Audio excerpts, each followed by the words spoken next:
Hello mga kaibigan! Nandito na naman tayo ngayon sa Bonds TV. Gagawa na naman tayo ng panibagong recipe. Ngayon, ang gagawin natin ay ang well-known sa atin sa Pilipinas na mamon. Pero ang tawag dito sa Middle East, kilala siya sa balikbayan bread. Ngayon, Balikbayan bread? Balikbayan bread. Sa ating balikbayan bread, kailangan natin ang ito, sa malinis na lalagyan, maglagay tayo ng isang pirasong itlog. Yan, itlog. I-beat natin yan. Ganyan. I-beat lang siya. Pagkatapos, ilagay natin ang isang 1 cup of evaporated milk. Pwede din siyang fresh milk. Kung walang milk, pwede lang tubig. Pero mas malinamnam pag gagamitin natin ay gatas. Ayan, i-mix. Unahin muna natin lahat ng mga liquid ingredients. Egg, evaporated milk. Okay, then 1/3 cup of any cooking oil. And water na mantika. Mantika. Pagkatapos, lagyan natin ng food color. Di ba kasi ang mamon kulay yellow siya? Or yellow or orange. Ganyan maglagay tayo ng food color.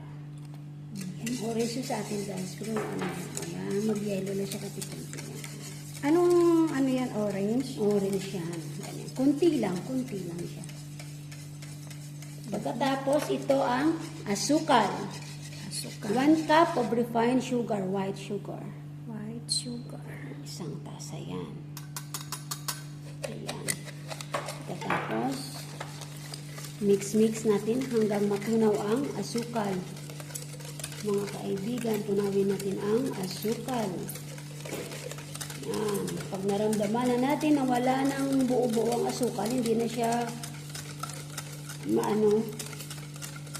tunaw na, saka natin ilagay ang ating Baking powder. Mamaya pa. 2 cups of all-purpose flour. Isip natin to guys.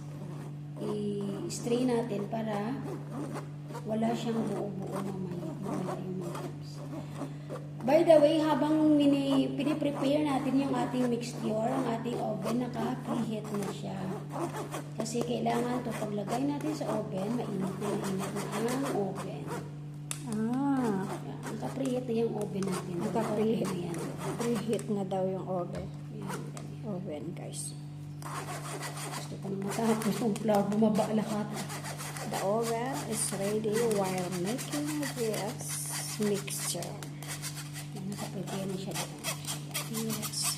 We open the oven for, I think, how many degrees? Hanggang 380 degrees yan. 380 degrees muna daw. Tapos, sabay na natin ang 1 tablespoon of baking powder. Isang tablespoon of baking powder. Then, 1/2 teaspoon of salt. Hindi makita ang salt, no? Kasi konti lang yan.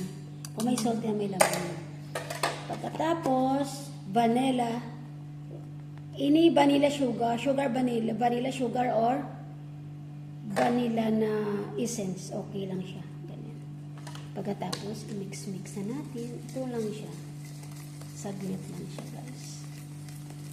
Yan ang ating butter sa ating mamon. Mamon sa atin sa Pilipinas, mamon. Alam niyo, pwede ito siya lagyan ng raisins. Dati? Or dried fruits kung meron kayo.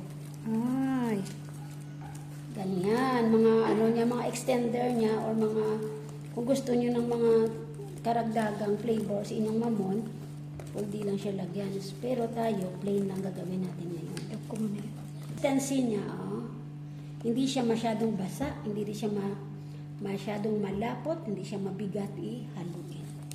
Pagkatapos niyan, iset aside muna natin, okay? Pagkatapos sa ating baking pan.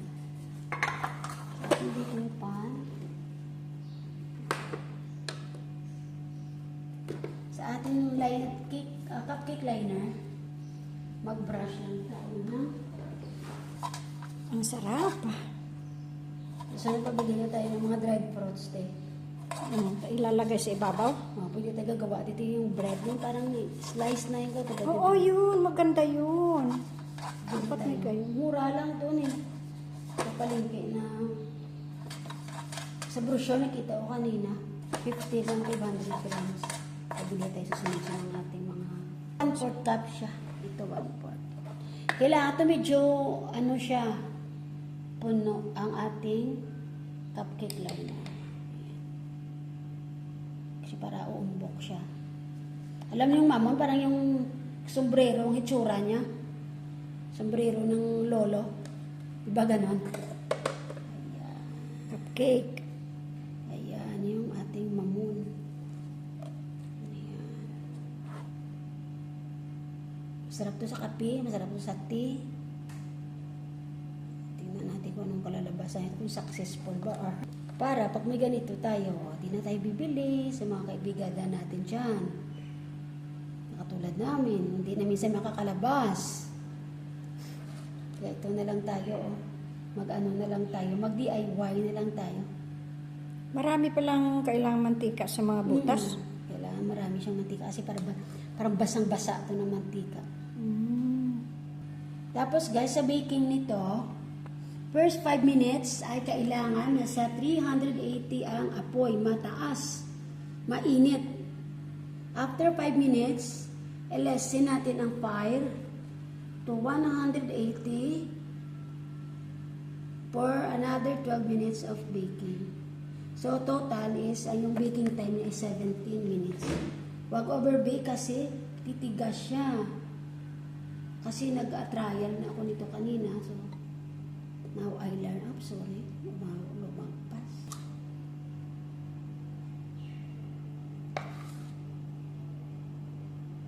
Lang medyo puno-puno siya. Para ano siya, uumbok siya mamaya na para siyang mushroom. Sunog.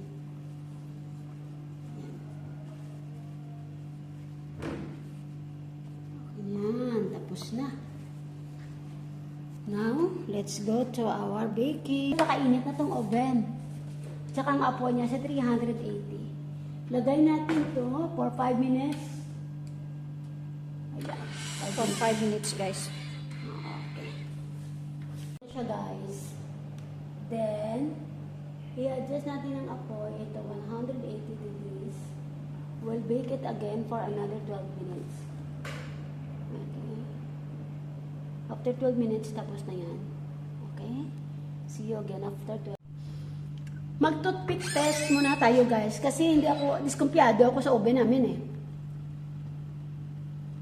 After, ilang minutes na ba yan? Ano pa lang to, 8 minutes pa lang siya. Wala pa. Okay, so, let's come back. Check. Okay guys, after 12 minutes, ito na ang ating mamon. Oh! Wow! Kailangan natin ilabas na dyan para hindi na siya mababad sa init ng ating Take out, ready to eat. Wow, guys. Yummy. Eat with coffee or tea. Ayun.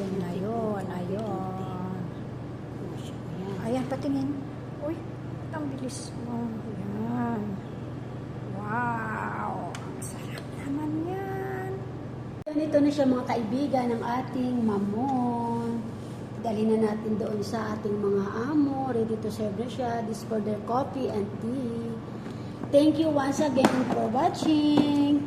Please like, share, and subscribe. God bless you all. Bye-bye.